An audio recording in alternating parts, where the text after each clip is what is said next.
You are live, my friend. Welcome to the best sports betting show on the planet. This is WagerTalk Today. I am your host, Andy Lang. It is Wednesday, and today is all about college football.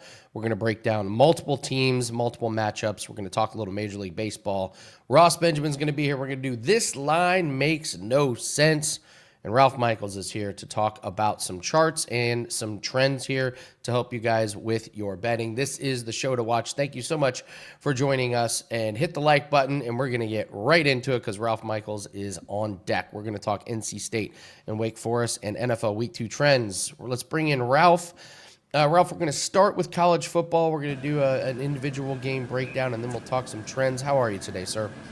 Doing awesome, Andy. I can't wait to hear your exciting new news at the end of the segment. I'm going to stay in the back room in the green room and listen to it. So congratulations in advance. Thank you very much. I will talk about my new product that launches today. Thank you to WagerTalk for giving me this platform. But let's talk a little bit of college football. Let's do NC State, Wake Forest. How do you break this game down? Well, again, we talked about early in the season, don't overreact because we really don't know if the teams were that bad and the opponent was that good or vice versa. But let's look at what the teams do. You know, NC State took care of East Carolina in their opener 24-17, but they failed to cover as they were a 14-point home favorite and only had a 10-yard edge in their home opener. They did go to Virginia last week. They were a small favorite. They did host Virginia last week. They were a small favorite covering that 2.5-point spread, 35-31. The major issue for NC State is the defense. They allowed East Carolina to pass for 383 yards. And last week against Virginia, not a team known for their offense, they allowed 257 yards rushing and 8.0 yards per carry. Last week in that game against Virginia, they actually trailed by 10 at the halftime, scored 21 points in the third quarter, and held the Cavaliers scoreless to get that win. NC State has a very good O-line. Their starters have 111 career starts, and of course, they're led by C.J. Bailey, who came in last season after an injury. His nickname, Baby Giraffe, the 6'6" mobile quarterback, can move the chains. I look at Wake Forest. Wow, week one was a shock. 10-9 as a 19-point favorite against Kennesaw State and only a 348 to 307 yard edge. Last week against Western Carolina, they were a 19-point favorite. They did take advantage of that weaker foe, winning 42-10 with a 542 to 238 yard edge. Wake Forest with their new head coach, Dicko, he was the DC at Wyoming. What do you think of Wyoming after Josh Allen left? They ran the ball. They played stout defense. I look at Wake Forest now. You know, they pulled the upset as a 4.5-point dog last year in this series. And I look at them, and I think with them wanting to run the ball and them trying to slow the pace. Now, again, I can tell you this. Wake Forest has allowed 50% pass completions on the season. Wake Forest has allowed 2.5 yards per carry on the season. But I'd also have to tell you this. Wake Forest has played the number 133 schedule. When you play both games at home and you're a touchdown of almost three favorites, you really don't know how to quantify those stats. But a couple surprising TNA numbers here. I don't cherry pick games. Like game one and game two are significant. Game 5, game 6 to game 7, I think there's just randomness in there. But I did find it interesting because NC State played a conference game last week in game 2, and now they're playing game 3. They're only the 9th team in the last 10 years to play a conference game week 2 and win it, and then play a road conference game in week 3. Those teams only 1-7 against the spread. NC State did cover 3 of their last 4 road games last season. No, they covered their last 3 and 4 of their last 5. But they haven't been an away favorite of more than a point since 2023, and they've lost 7 straight as an away favorite against the spread. Again, no situations last year, so I really don't take that much into consideration.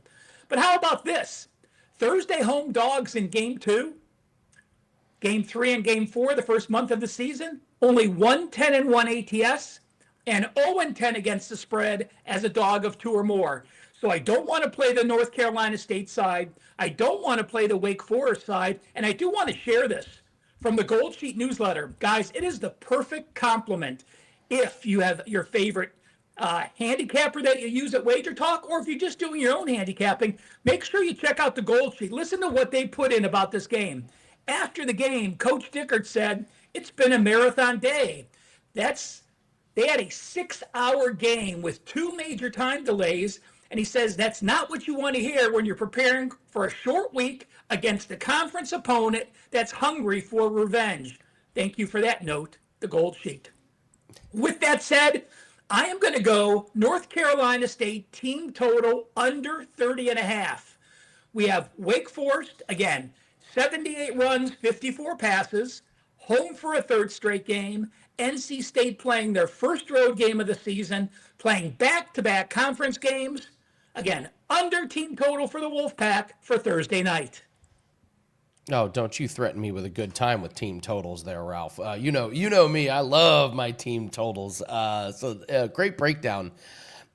You're the king of charts. You always bring the heat, and you were telling me before, like, hey, there's not like a slam dunk 85% winner on this chart, but we don't need that to take away some really insightful things that we can use in our betting for NFL Week 2. And NFL Week 2 can really be strange because we overreact to Week 1 and teams make adjustments. So let's go over some charts here that we have for NFL Week 2. Let's see what we can take away from it.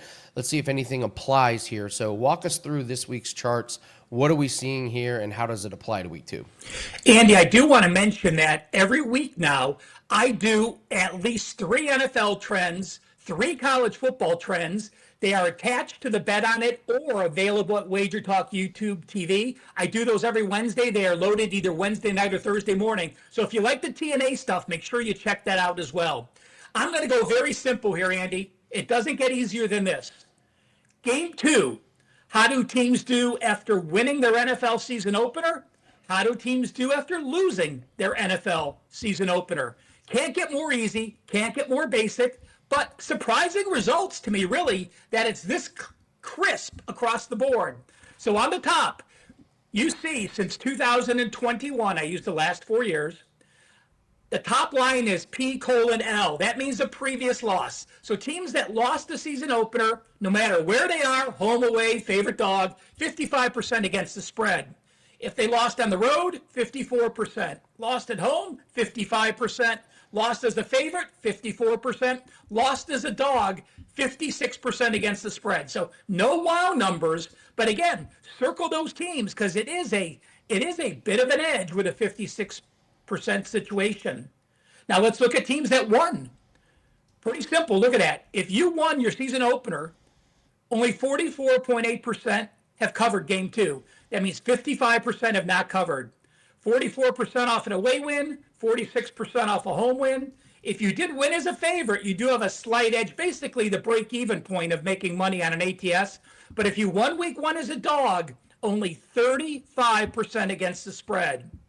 I do want to mention, since 2009, if teams lost game 1 playing a team that won game 1, they are 58% against the spread. This week, that applies to Atlanta, Carolina, Houston, Kansas City, the New York Jets, New Orleans, Seattle, and Tennessee. And I know that list is ugly because a couple of those teams lost in an ugly fashion. But again, history tells us that these patterns are consistent, and this is one I do follow quite closely. Give me the Jets, Jets. I like that team, Ralph. I think they're good. I think that even though they lost, that was a good performance. What read those teams again one more time, just a little bit slower that this applies to? These are in alphabetical order: Atlanta, Carolina, Houston, Kansas City, the New York Jets, New Orleans, Seattle, and Tennessee. A lot of teams that fill that gap. So, chat, if you're paying attention to these teams, let us know which ones that you think are that this is going to fit to. So, anything else that we can take away from this chart, Ralph? Because I'll be honest with you. I like the more the 58 and the 60% trends than the 85% trends, because I think those 85, 90% trends they're very long. There's some regression going here. What's your favorite trend out of this chart? Well, I'm going to give you one more subset that I was going to mention on the Bet On It segment. And if teams are off a home loss and they're now on the road, and we're excluding dogs of 8 or more. So you're not a very crappy team. You're on the road, and you're either in a favorite or a dog up to a touchdown. They are actually 71% since 2010. That applies to 4 of those teams from above, Andy. Atlanta, Seattle, New England, and Chicago all fit in that 71% situation. It's great stuff. Then this is what I like these segments almost even more than the individual game breakdowns, because it applies to a bunch of teams. We can make our own decisions. We can figure out which trends we like. Ralph, this is great work as always. Tell everyone about Gold Sheet real quick. We don't talk about Gold Sheet enough. There's so much information that Gold Sheet releases. I mean, guys, a write-up on every FBS versus FBS team. It gives you their power ratings, a write-up on every NFL team. And remember, even if you're not betting the plays, or even if you have the plays that you want to bet, there's so much information like that tidbit I shared with you, from Wake Forest that is written in the newsletter. So to me, it's my must start. I have to every Tuesday go through it from cover to cover, writing down notes on my schedule, and then I move on, continuing my handicapping. So WagerTalk.com, you could buy it weekly or for the season and save. Again, the perfect complement to any WagerTalk handicapper. All right, Ralph, it's Wednesday. What do you have up personally for clients? I passed. Guys, if there's not value, don't worry about forcing a play. I've only been using no run first inning, no value. I do have a free play loaded, but I will say this, Andy. I will have a 5% NFL teaser loaded by Thursday morning. Probably get it done tonight. Let me tell you this. That is $35. The Weekend Warriors Saturday and Sunday football, that is $49. So for $14 more, you're getting all of my plays. My 4% and 5% football plays, 21-4, 84%. My NFL teasers, 4% and higher, 7-0, and 14-1, 93% since November 2023. And last year in the NFL, 5%, a perfect 5-0. Took the words right out of my mouth, Ralph. That's great work. And yes, for $49, you can get all college and NFL plays Friday through Monday. Ralph Michaels, great work. Enjoy Florida, my friend. I know you're going to be enjoying the Sunshine State for quite a while. Jealous of the weather. It's allergy season up here. I'm probably going to make my way down there to see you. So have a great Wednesday, Ralph. See you, bud. Thanks. All right, thanks, guys, for joining us in the chat. Let's do a Steam report. Gianni's not here. There's not a whole lot going on with the Steam report.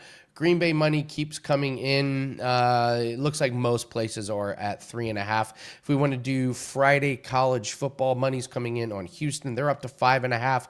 No key numbers, really, to note there. There's a little bit of money coming in on Kansas State, who laid an absolute egg last week for me. Thank you very much. UCLA is taking a little bit of money. And when we go to baseball, basically no movement anywhere. A little bit of money coming in on San Francisco, a little bit of money coming in on Washington, some on Philadelphia. That was an easy cash yesterday. But nothing really of note. There's not big money at this point while we're recording. Even the Dodgers are not taking a whole lot of money. So not a big Steam report. This is kind of a slow, dead day. There's nothing going on in WNBA. Only one game tonight. So we'll have some free plays at the end. And let's get to Ross, the boss, Benjamin. And Ross, sadly, I have to bring up something here that just happened in our Slack channel. Ross, you didn't know what FML stood for?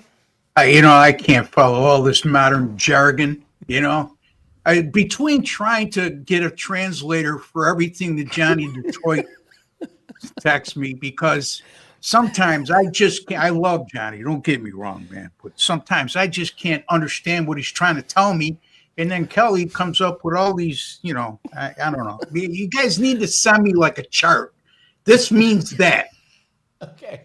Well, Chat, this is the only time I'm going to give you permission to put that word in the chat. Everyone tell Ross what FML stands for in the chat. I thought it meant family. I don't know. No, it does not. The first word is not family. But Ross, how are you today, my friend? It's always good I'm seeing old. you. I'm old, man, but I'm happy. I'm very happy, man. I just have my book to talk to you and have you guys always remind me of how old I am and how behind the times I am. It's always a great day. We're gonna have Ralph make you a chart for some of these. Yeah, Ralph. All right. Well, Ross, we're gonna talk some Tigers and Yankees. We're going to talk Kansas State, Arizona, and then we're going to do this line makes no sense, but I want to start with college football. Kansas State versus Arizona. Kansas State broke my heart. I had their team total over. I think with like 5 minutes left in the fourth quarter, they had run 4 offensive plays in the second half. What is going on with this Kansas State team? They are -1.5. The over-under is 53. What's your breakdown on Kansas State and Arizona? Yeah, if they're breaking your heart, just imagine how Kelly feels. I mean, Yes. I had to talk her off the bridge the other night. Anyway, Kansas State, according to Odds Logic, they opened as a pick'em. And then Arizona went to a 1-point favorite, and now Kansas State is a 1.5-point favorite. So movement going both ways and a little bit of sharp money on each side. Look, this is a Kansas State team that you can make an argument they're the most disappointing team in the country thus far, even though we're only in the, mid-September. They lost their season opener 24-21 against Iowa State in a game that was played in Dublin. You can make an excuse there because Iowa State's a nationally ranked team. But they went from being this Big 12 preseason favorite to, I don't know, are they even going to make a bowl game this year? I mean, then they face North Dakota in week 2, and they need a touchdown with less than a minute to go to beat North Dakota 38-35 and avoid an upset against an FCS team. Then last week, I thought, well, maybe they'll wake up against Army. But you know what? I don't trust them. And I'm glad I stayed away from the game because as a 17-point home favorite, they lost outright 24-21 to an Army team. That, by the way, Andy, they lost to Tarleton State the week before in their home opener. What's going on in Manhattan? Anyway, they were held to 246 yards of total offense last week. When you talk about time of possession, Army dominates time of possession against mostly everybody. But, this is an Army team that was, and I don't mean to go on and on about Army, but, they lost a lot from last year.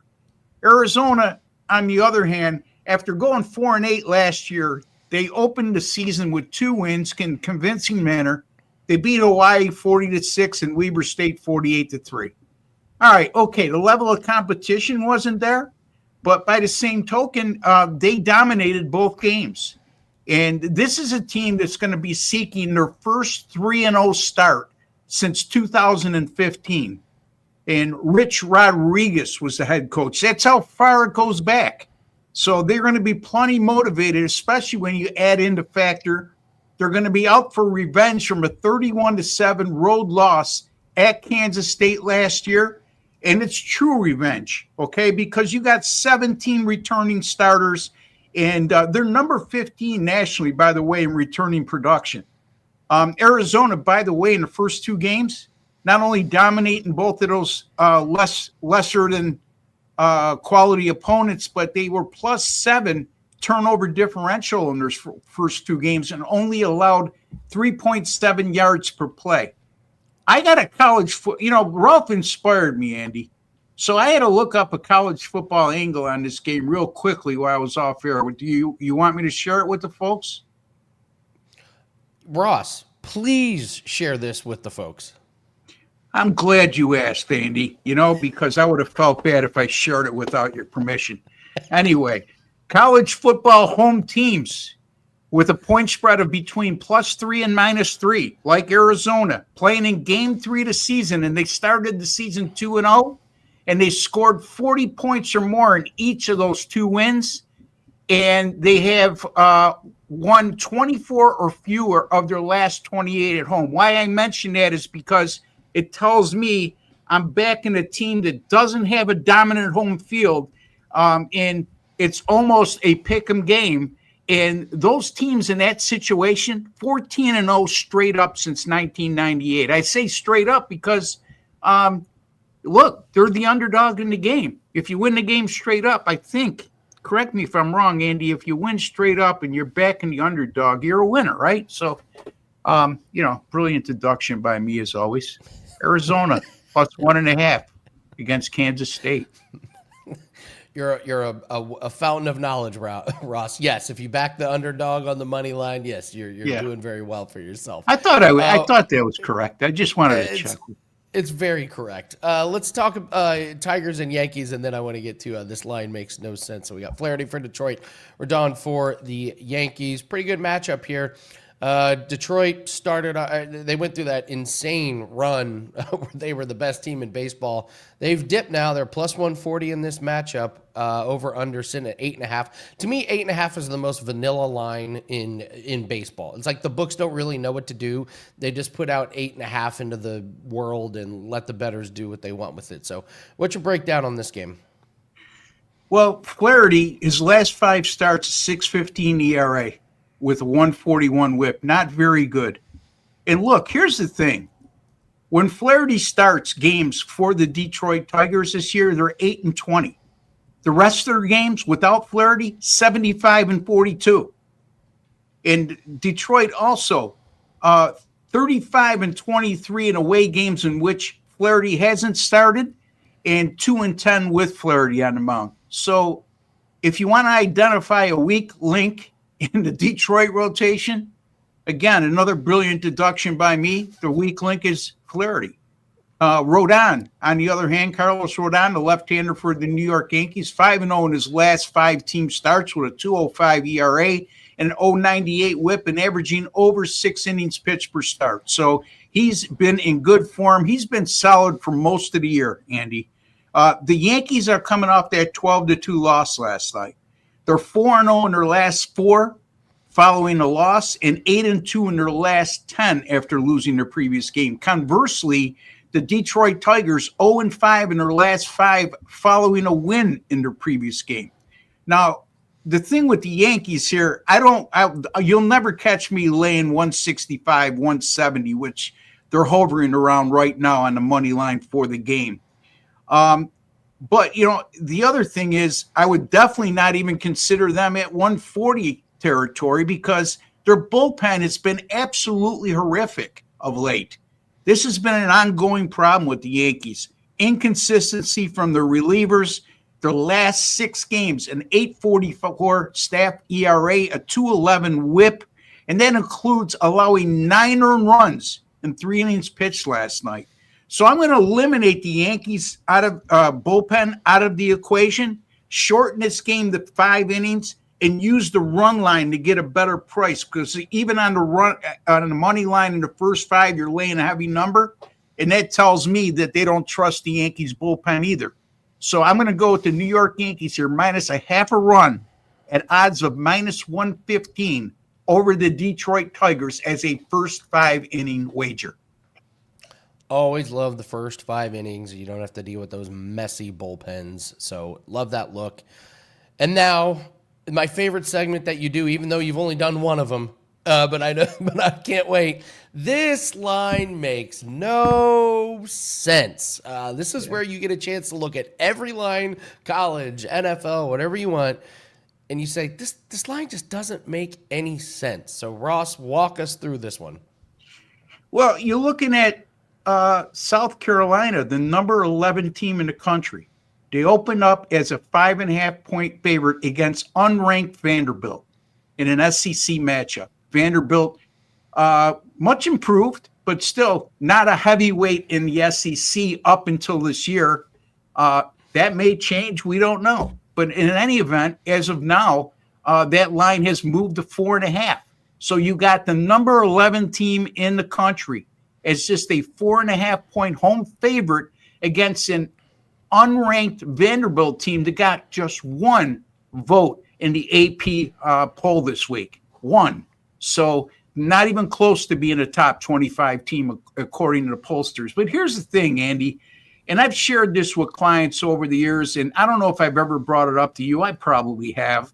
So forgive me if I'm being redundant when it comes to saying this to you. But, the more you think like an odds maker, the better off you're going to be. And when I say that, a lot of you like to talk about, scams and fixes and all this kind of stuff. Well, instead of taking that mindset, help yourself out by thinking like an odds maker. Because when something looks too good to be true, more times than not, it is. And you look at the South Carolina team last week, 38-10 win over South Carolina State. Impressive, right? Not so fast, because they scored 3 touchdowns, one by punt return, one by a block punt, and one by a fumble return. They only had 253 yards of offense in that game against an FCS team with this highly touted quarterback that they've been hyping all off season in Lenore Sellers. And one common opponent for both of these teams this year, each played Virginia Tech. South Carolina, they win by 11 on a neutral site. Vanderbilt goes to Virginia Tech last week and pummels them 44-20 and outgains them 490-248. When South Carolina played Virginia Tech, they were outgained by 11 yards.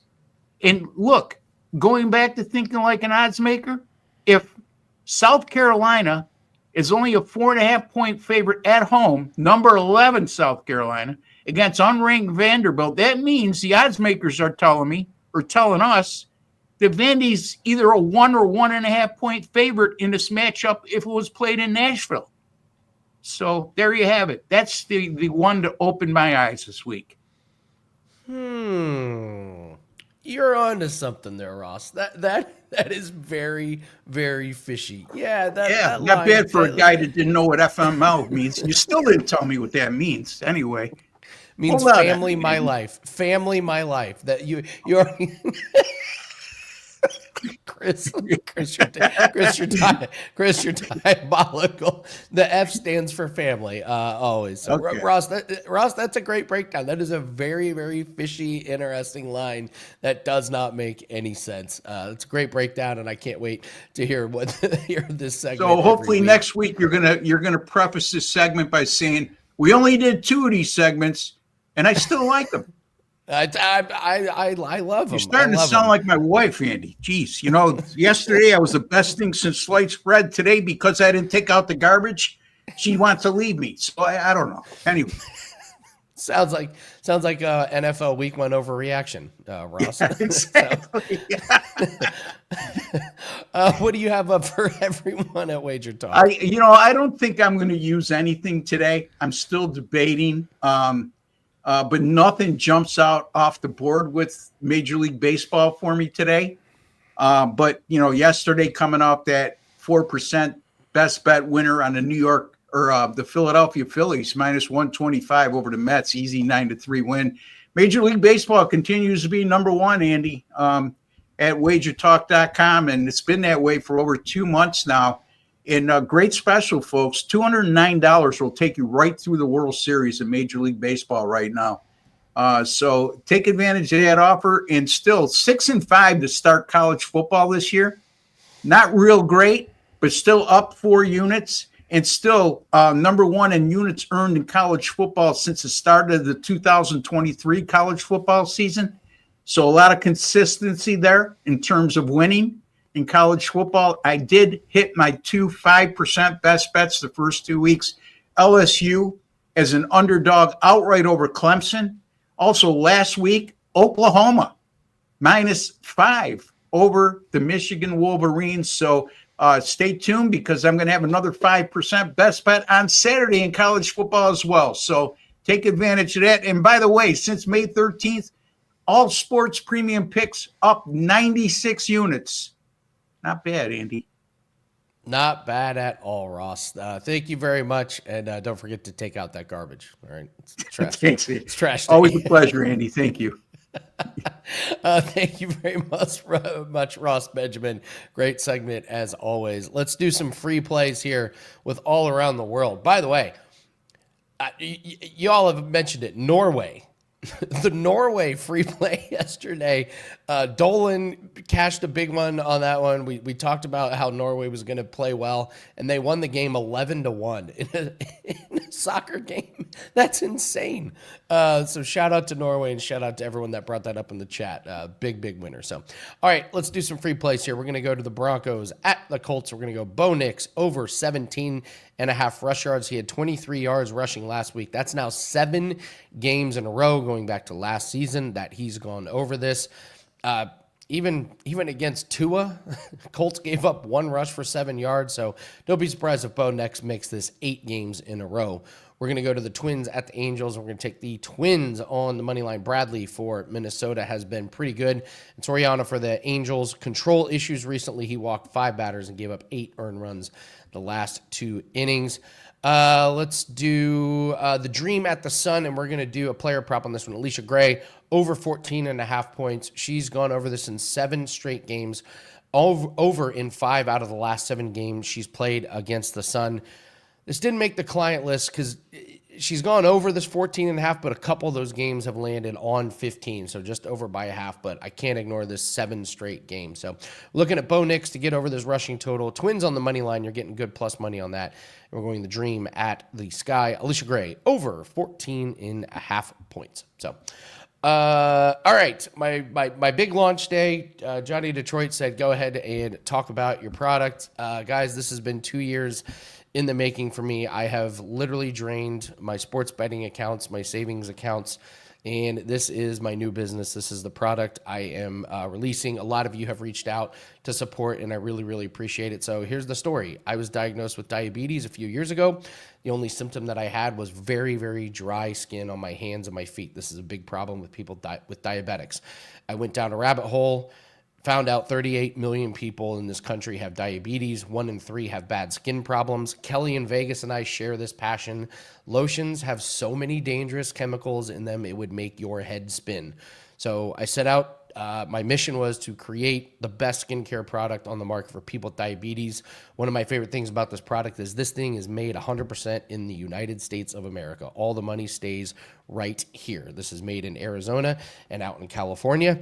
This is a balm that is made with beeswax, and that is the key ingredient. It puts a layer on the skin. It pushes the nourishments deep into the skin, and it has completely changed my life, and it's completely changed the health of my skin. If you have diabetes, if your parents have diabetes, your spouse, your children, anyone that has diabetes, I promise you this will improve the health of your skin. How confident am I? Because I'm all in on this with my money and my time. If you get this product, if you want to support me, I really appreciate it. I desperately need feedback. Tell me if it's working. Tell me if we need to make some improvements. Right there is my Amazon listing that just went live a few hours ago. So you can search A1C Skincare on Amazon.